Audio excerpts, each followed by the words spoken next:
Allez, on est parti. Bonjour à tous, ça fait longtemps. Ça fait longtemps. Je ne saurais même pas vous dire quel épisode on est, mais on est de retour. Alors normalement, on devait avoir William, mais William a eu une obligation qu'il avait oubliée. Donc il sera de retour, on l'espère, assez vite. Du coup, on a pris ça comme une opportunité de parler d'un autre sujet. Donc ça va être aujourd'hui, on va parler un petit peu de tout ce qui est au niveau de ma prépa marathon et puis aussi vis-à-vis de toi, papa, comment s'est passé un peu l'Ironman, surtout les enseignements qu'ils ont tirés, que tu en as tiré, pardon, et de ce que tu vas mettre en place. Et voilà, donc on va commencer un petit peu. On va pouvoir commencer par toi, papa. Comment s'est passé cet Ironman de Thun? Alors, on va dire, là je vais parler un peu pour les deux, pour William ou pour moi. On a eu un petit peu la malchance de tomber malade. William était malade 2-3 jours avant l'Iron. Moi j'étais malade le matin même, qui a sérieusement impacté en fait notre capacité à pouvoir se nourrir et surtout des arrêts un peu urgents aux toilettes et vomir, etc. Bref, on ne va pas rentrer dans ces détails-là, c'est pas très intéressant, mais c'est vrai, c'est un truc très, très intéressant. William a déjà été malade aussi à Rapperswil et on s'est posé un peu la question à quel point il peut avoir un petit côté mental aussi, de tomber un peu malade avant une course parce qu'on se met un petit peu trop de pression, parce que ci, parce que là. Donc, c'est quelque chose qu'on va regarder d'un peu plus près. On va dire que la préparation cette année avait été un peu différente. L'année passée, Nice, c'était vraiment pour accompagner William. Et puis en disant, ah, tiens, est-ce que je peux finir un Ironman en ayant une fibro? C'était un peu le pari. On l'a fini. Le but cette année, c'était de faire un meilleur temps, de voir où on pouvait pousser. Donc à l'entraînement, beaucoup mieux. J'ai augmenté mes zones de puissance, j'ai augmenté mes zones de fréquence cardiaque surtout, parce qu'avant je bloquais, je devais être en dessous de 140, là j'arrive à monter jusqu'à 150 ou un peu plus. Donc c'est mieux. Quelque part, il y avait cette petite ambition avant la course de dire, ok, là je mets la barre à 12,30 et voyons voir ce qui se passe, quoi.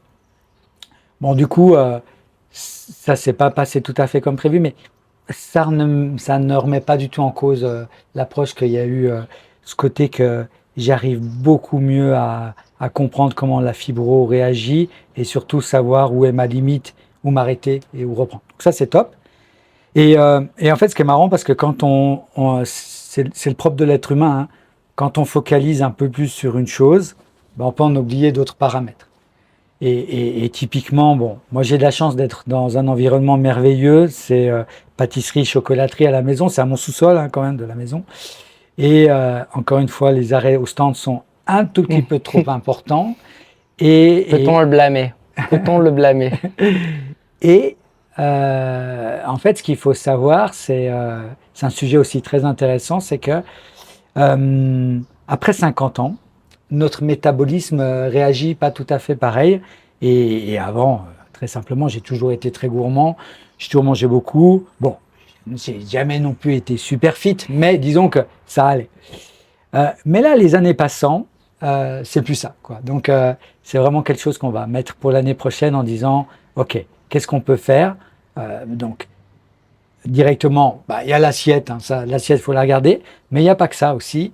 Il y a le côté aussi musculation, hein, on sait que... C'est ça, en fait, ce qui a été intéressant, je pense, avec cette course, c'est que ce soit pour William ou pour toi, papa, c'est que on se rend compte qu'il y a des choses à la fois où on n'a aucun contrôle dessus, et à l'inverse des choses où on a des contrôles dessus. Donc, typiquement, ce qui s'est arrivé au niveau malheureusement, de l'intoxication, on peut le voir de deux perspectives. La première perspective, c'est se mettre en victime et se dire que quelle horreur, je me suis préparé quasiment 1 an pour ça, et voilà, j'ai pas de chance. Soit se dire, voilà, j'arriverai peut-être pas à mon objectif initial, mais par contre, je peux montrer un peu qui je suis, quelle est ma valeur et comment je me comporte quand quelque chose ne va pas dans mon sens. Et vraiment, c'est quelque chose, que ce soit pour toi ou pour William, j'ai été vraiment, en tout cas moi, d'un point de vue externe, ça m'a vraiment en fait plus inspiré, c'est que qui je suis face à l'adversité. Parce que il y en a beaucoup, tout va bien, ils ont le rythme de vie parfait pour pouvoir s'entraîner. Et à l'inverse, tu as des personnes qui ont une vie très active, qui ont des enfants, qui ont des boulots, qui ont du stress et qui, malgré cela, malgré cette adversité, arrivent arrivent à le faire. Alors peut-être ils feront moins bien, mais comparé à ces facteurs-là, ils le font super bien. Et puis du coup, ces facteurs-là, on n'a aucun contrôle dessus. Juste, la seule chose qu'on peut contrôler, c'est notre réaction. Et à l'inverse, comme disait papa, vous avez des choses que vous pouvez contrôler qui sont à la fois la diète, la gestion de vos zones de puissance, votre sommeil, votre nutrition, qui sont, on le sait, plus on avance dans l'âge, essentiels. Ouais, tout à fait. Ouais. Donc, comme il l'a fait, je fais le pont sur ce qu'il disait sur, en fait, un des éléments qui va être important, je pense, dans la prochaine prépa, ça va être tout ce qui va être renforcement musculaire. Et l'autre jour, on jouait un petit peu, où je t'expliquais un peu les exercices. C'est vrai que moi, on me lance sur le sujet des exercices, les explications, j'adore, ça m'anime vraiment. Et même toi, tu me disais, ouais, là, on sent bien, je me rends compte. Et c'est vrai que moi, vu que moi, c'est un petit peu plus mon domaine, c'est vrai que c'était super intéressant de me dire, ok, il y a des choses qui vont pas, mais encore une fois, au lieu de se dire qu'il y a des choses qui vont pas, je me dis, ouais, il y a quand même beaucoup de choses qu'on va pouvoir mettre en place pour qu'il s'améliore. Et en fait, se dire que on peut rajouter des petites choses qui vont faire qu'au final, tu vas performer, peut-être pas forcément mieux, mais tu te sentiras mieux. Ouais, et ça, c'est important. Ouais, et surtout, ce qui est important à savoir, c'est que quand tu as un profil aérien, moi je suis plutôt profil terrien, plutôt ancré, assez lourd. Juste pour faire une distinction, parce que je sais qu'il y a certaines personnes qui ont écouté le podcast et d'autres pas. Très simplement, un aérien, c'est quelqu'un qui est dans un système de rebond, plutôt de légèreté. Les personnes qui vont aimer plutôt justement tout ce qui va être un peu plus d'explosivité, un peu moins profil force.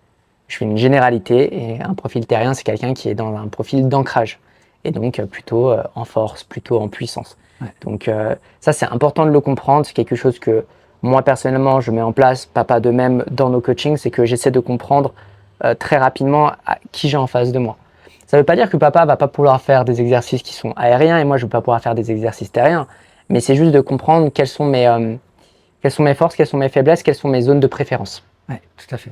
Et puis, ce qu'il faut savoir, c'est que, par exemple, un terrien comme moi qui a des années et des années d'entraînement derrière, a tendance à se rigidifier. Si vous mettez sur un profil comme ça, aujourd'hui, vous allez entendre « Ah ok, plus de 50 ans, il faut faire de la musculation et surtout très lourd. » Le résultat risque d'être très mauvais. Et en fait, il faut passer avant tout, par exemple, pour un profil comme moi, il faut passer par la première étape qui est l'étape de la stabilité-mobilité, parce qu'autrement, on casse tout. Et voilà, c'est là où on a la chance entre toi et William de pouvoir parler de tout ça. Surtout qu'on est tout le temps dans ce spectre de la performance par la charge. Ouais. Alors que vous allez avoir dans le renforcement ce spectre de la performance sur plein d'autres aspects. C'est-à-dire que si je vous fais des exercices respiratoires comme je vous l'ai fait, que je vous mets en rotation, que je vous fais 3 grandes inspirations avec vraiment de la pleine conscience, mais vous allez voir, c'est compliqué, hein, tu te souviens comme tu l'as fait, que je t'ai fait des exercices avec les bandes, vous pouvez apporter de l'intensité, vous n'avez pas besoin de faire de la mobilité et vous ennuyer au final.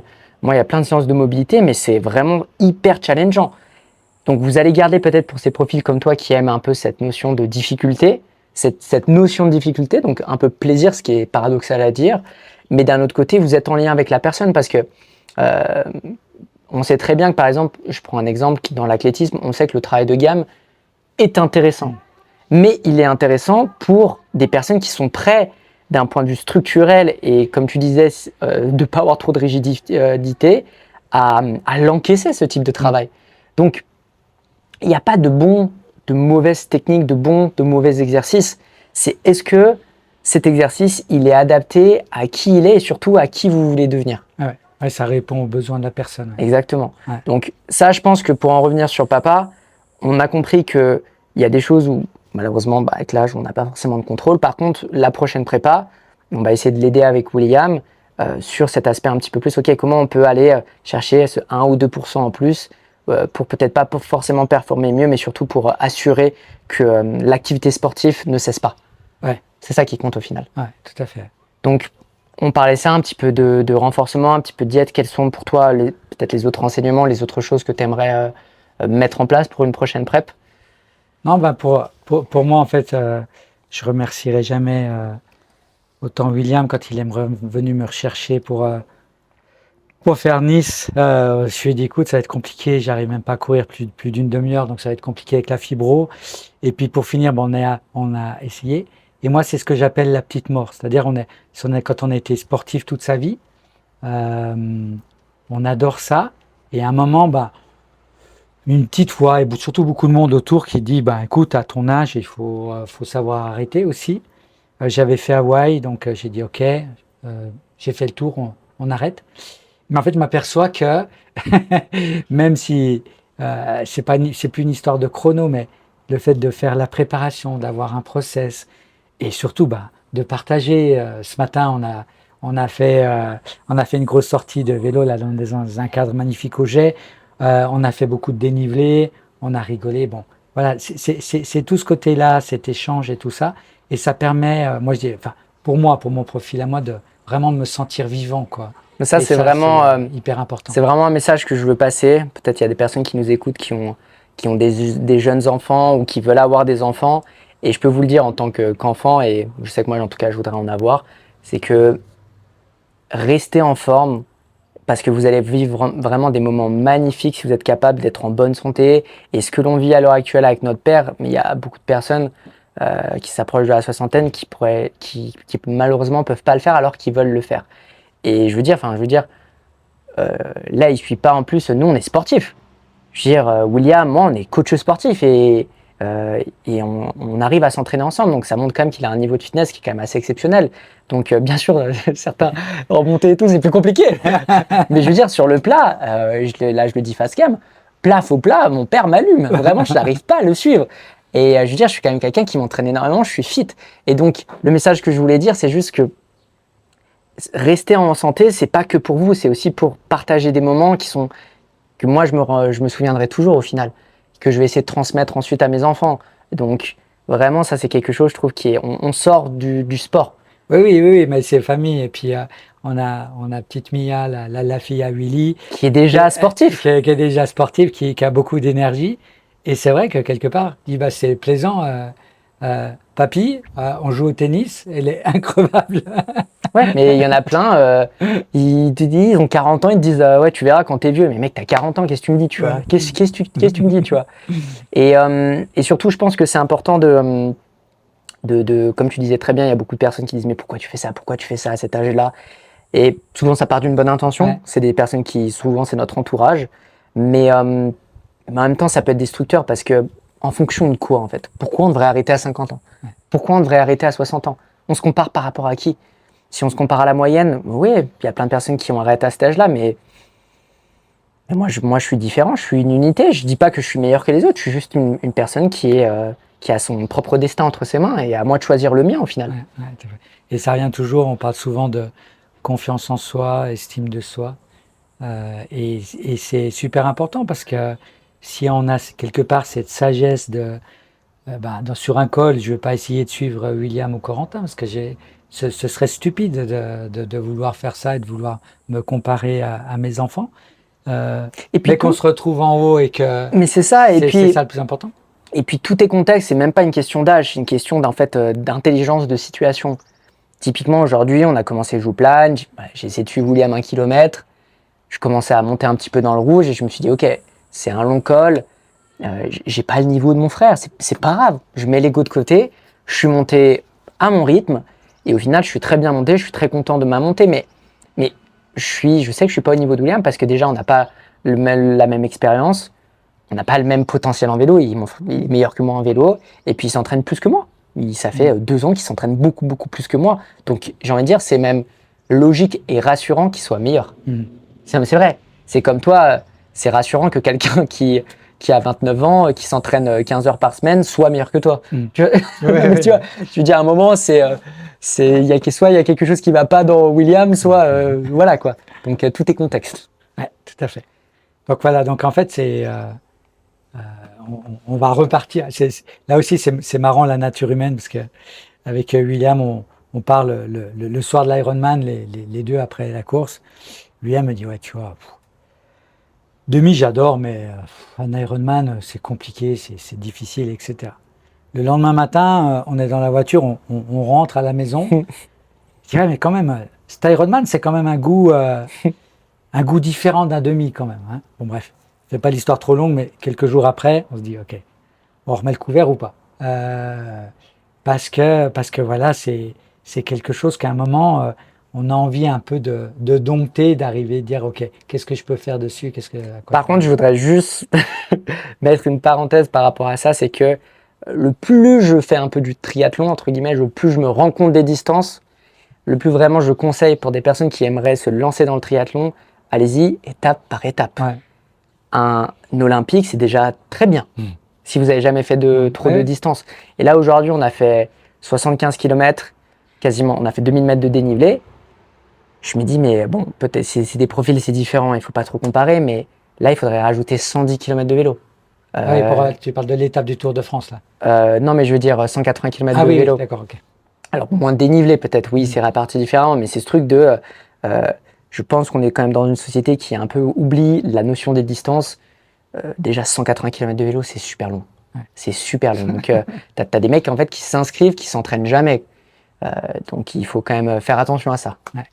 Mais c'est vrai que c'est quelque chose de spécial et qui te donne envie. Et moi, j'ai envie d'en faire un aussi, bien sûr. Mais c'est pour ça que cette année, ça fait la transition d'ailleurs.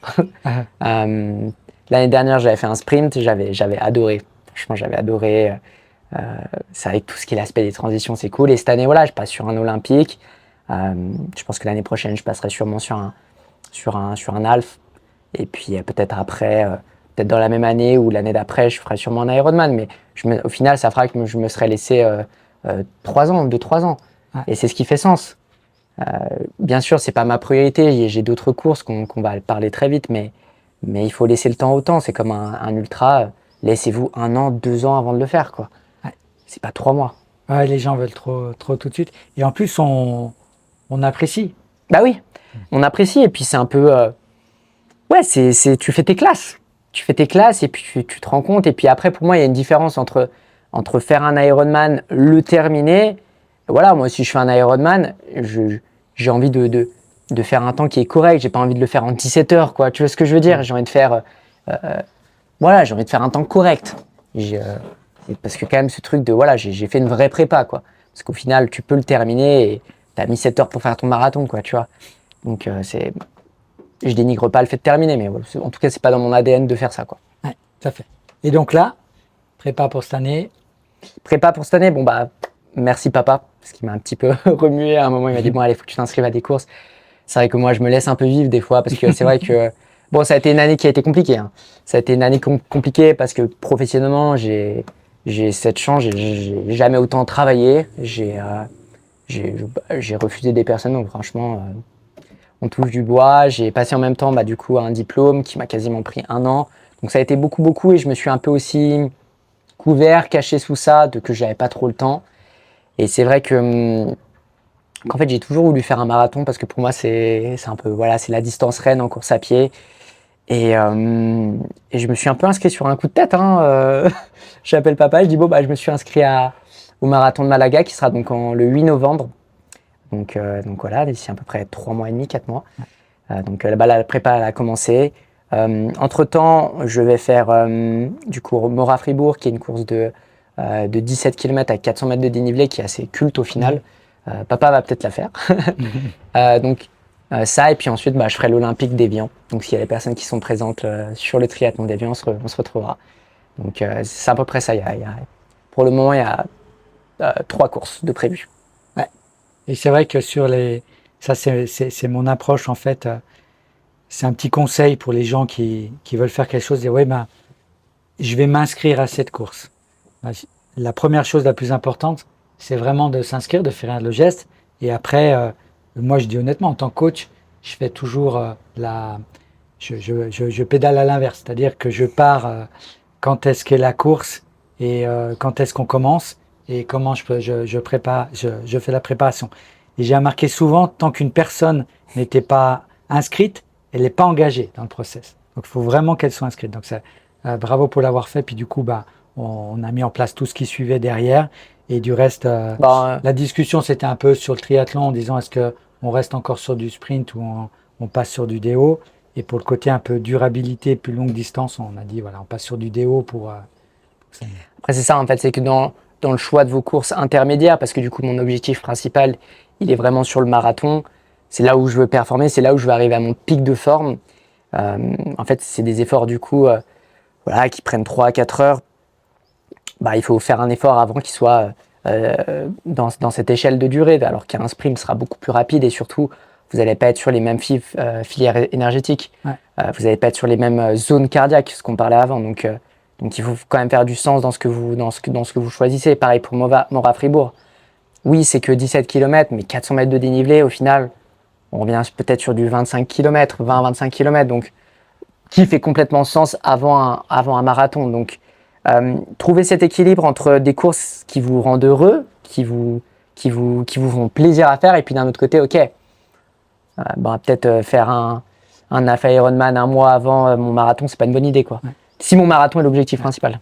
Et en fait, ce qui est toujours intéressant, et c'est normal, on le fait naturellement avec William et Corentin, mais je fais la même chose avec mes athlètes. Il faut vraiment qu'il y ait cet échange entre coach et athlète pour discuter ce qui a été avant, ce qu'on peut améliorer, comment on peut le faire, et vraiment d'après ce que la personne ressent et a envie et a besoin. Et typiquement, Corentin est sorti de... Il y a une fragilité au niveau des ischios. Je ne peux pas l'amener sur une préparation marathon, on va dire, traditionnelle. Là, on a dit, OK, on appuie sur ce cross-training un peu. Tu as toute ta partie mobilité, stabilité, renfort, etc., qui est très importante. Mais on a mis aussi, pour ta durabilité, toute la partie vélo. Et ça nous permet qu'en fait, je te fais un peu moins courir que les gens courent normalement sur marathon. C'est vrai qu'en fait, vous allez avoir par rapport à mes objectifs, parce que c'est aussi ça, c'est du contexte. Par rapport à mon objectif, ça va être des profils qui vont courir, je dirais 80 bornes par semaine, 70-80 bornes par semaine, voire 100. Donc, alors que moi, je peux pas encaisser autant. Là, on est en train de monter, cette semaine, je vais pas le demander 45-50. On va monter vers quand même les 60, 50-60 kills. Donc, ce qui paraît beaucoup peut-être pour des personnes qui courent pas, mais c'est très peu. Mais par contre, c'est vrai qu'on met beaucoup de vélo. Enfin, je veux dire, ce matin, là, on a quasiment roulé 4 heures. Là, je suis en train d'augmenter aussi progressivement. En fait, on est en train de tout monter progressivement. Parce que c'est bien évidemment, vous me mettez sur un vélo, d'un coup, vous me mettez 4 heures. On avait fait un peu l'erreur l'autre fois, la première fois. En fait, pendant 3 jours, je suis détruit nerveusement. Donc, il faut être intelligent dans votre montée. Oui, peut-être la prépa, elle va pas être optimale pour pouvoir y arriver. Peut-être je vais pas y arriver. Mais c'est quoi le mieux? C'est que j'arrive sur mon marathon et que je fasse 5-10 minutes de mon objectif, que j'y arrive pas, ou que je me blesse. C'est quoi le mieux? Je préfère être à 5 minutes de mon objectif et de l'avoir fait. Et d'avoir passé un bon moment et d'être fier de moi. Ça reste mon premier marathon. Donc dans tous les cas, j'aurais fait un marathon, je serais super heureux. Donc c'est paradoxal parce que j'ai déjà fait plus long et c'était en montagne. Donc mais c'est la première fois. Et c'est souvent, il faut pas comparer le trail et la route parce que surtout quand vous commencez à vouloir mettre un peu de vitesse, la route, qu'est-ce que ça tape, hein. Oh là là. L'autre jour, tu cours 15-20 bornes, tu mets un peu de vitesse, tu as les jambes complètement détruites, hein. Donc c'est deux sports différents pour moi. Ouais. Non, c'est clair. Deux approches totalement différentes. Voilà, pour récapituler, Et du coup, t'es passé un peu vite sur... c'est marrant, c'est un syndrome de la famille Chouteau, ça. De ne pas vouloir se mettre en avant, mais t'es passé un peu vite sur ton diplôme de préparateur physique chez Volodalen. T'as eu une autre distinction quand même. J'ai eu la meilleure distinction. Félicitations. Et qui moi, j'adore ce côté-là. Je ne sais pas si vous suivez Corentin sur les réseaux à côté, mais c'est toujours cette passion, cette envie, cette curiosité de découvrir des nouveaux gestes, de les partager et tout ça. Et là, j'ai trouvé que c'était top que ce soit récompensé au niveau Volodalen. C'est vrai que moi, j'avais fait cette formation Volodalen avant, on va dire, qui était un tout petit peu plus théorique. Je pense qu'ils se sont rendus compte que c'était intéressant que les gens pratiquent vraiment sur le terrain pour voir. Et puis toi, en fait, pendant toute ta formation, ça a duré 9 mois pratiquement là, tu as utilisé tes clients et c'est vrai qu'on avait rigolé au semi-marathon de Genève parce que tu me disais, tiens, là c'est tel profil, etc. On sentait vraiment que c'était ancré.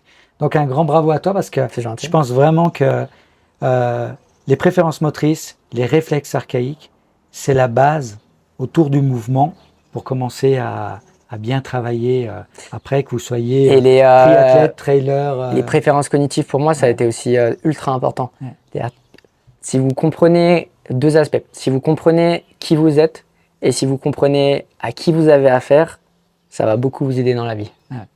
Parce que on a malheureusement tendance tous à appliquer notre façon d'être aux autres et de s'énerver quand les autres ne comprennent pas notre façon d'être. Alors qu'il faut sortir de ça. C'est compliqué, mais ça va beaucoup vous aider. Quelqu'un qui va être organisé, quelqu'un qui va être peut-être plus désorganisé. Ils vont avoir deux réalités, deux perspectives différentes. Il n'y en a pas un qui a raison, mais forcément, si c'est votre partenaire de vie, si c'est votre pote, votre collègue, moi, je sais depuis que j'ai fait ça, je le faisais avant naturellement, parce qu'au final, le monde du coaching, c'est un monde où il faut continuellement s'adapter à qui vous avez en face de vous, et puis si vous ne le faites pas, vous perdez vos clients, et puis surtout, vous allez vous créer des problèmes qui au final n'ont pas lieu d'être, parce que c'est que des quiproquos. Mais si vous comprenez cet aspect-là, c'est vraiment, pour moi, c'est super important. Vraiment super important. Ouais, j'ai eu le cas encore dernièrement avec une cliente, en fait, que j'avais eu par téléphone. Donc, difficile, hein, des fois, par téléphone, de se rendre compte. Donc, du coup, moi, j'aime bien rencontrer les gens pour voir justement à qui j'ai affaire, échanger, etc. Et en fait, c'était super intéressant. Ah oui, ok, j'avais oublié le côté lax de cette personne. Et en fait, par exemple, quelqu'un qui est lax, eh ben, il va avoir le côté où il y a un problème de stabilité et du coup la personne bouge énormément et en fait ce manque de stabilité va impacter comment la personne réagit aussi et en fait c'est très intéressant parce que du coup c'est pas un problème de la personne vis-à-vis de moi ou d'autres personnes, c'est juste par rapport à ce petit souci-là. Donc voilà, on va travailler dessus et puis en fait j'arrive totalement à accepter comment la personne est et en même temps lui faire découvrir aussi. C'était assez marrant quand elle a tilté que ah mais en fait c'était super marrant parce qu'on discutait et puis elle me dit mais là je bouge tout le temps. Ah, si ouais. Ouais. Donc voilà, donc tout ça c'est super intéressant et encore un grand bravo C'est gentil. pour ton diplôme sur les préférences. Donc voilà, pour résumer un petit peu par rapport à la préparation, les échéances, le focus, ça va être d'adapter par rapport à ce que mon corps peut faire. Donc d'aller chercher ce cross-training, ce renforcement vraiment spécifique à ça, de monter vraiment progressivement, de mettre des objectifs intermédiaires pour me garder motivé, parce que c'est vrai que je pense que tu as pu le voir, mais à partir du moment où je me suis inscrit au marathon, je me suis beaucoup mieux entraîné. Ouais, Non, mais vraiment. Après, ouais, il y a aussi eu la concordance des événements qui faisait que j'avais aussi plus de temps, il y avait aussi des autres aspects émotionnels, mais voilà, en fait, tu as des jours où peut-être tu passais un peu ton entraînement et là tu te dis non, mais là, il faut vraiment j'aille m'entraîner, tu vois. Là, j'ai mon objectif marathon, il faut. Enfin, non, faut assumer, quoi. Et puis à chaque fois, je suis content de l'avoir fait. Donc, c'est vrai que, voilà, objectif progressif, et puis ensuite, voilà, vraiment être à l'écoute de son corps. Ça m'est arrivé, là, il y a des séances où j'avais des séances de prévues. J'ai adapté parce que, voilà, je sentais que le corps était un peu fatigué. Ou à l'inverse, là, je suis en vacances, je suis à la montagne, et c'est ce que j'aime avec papa, avec le coaching avec papa, c'est que.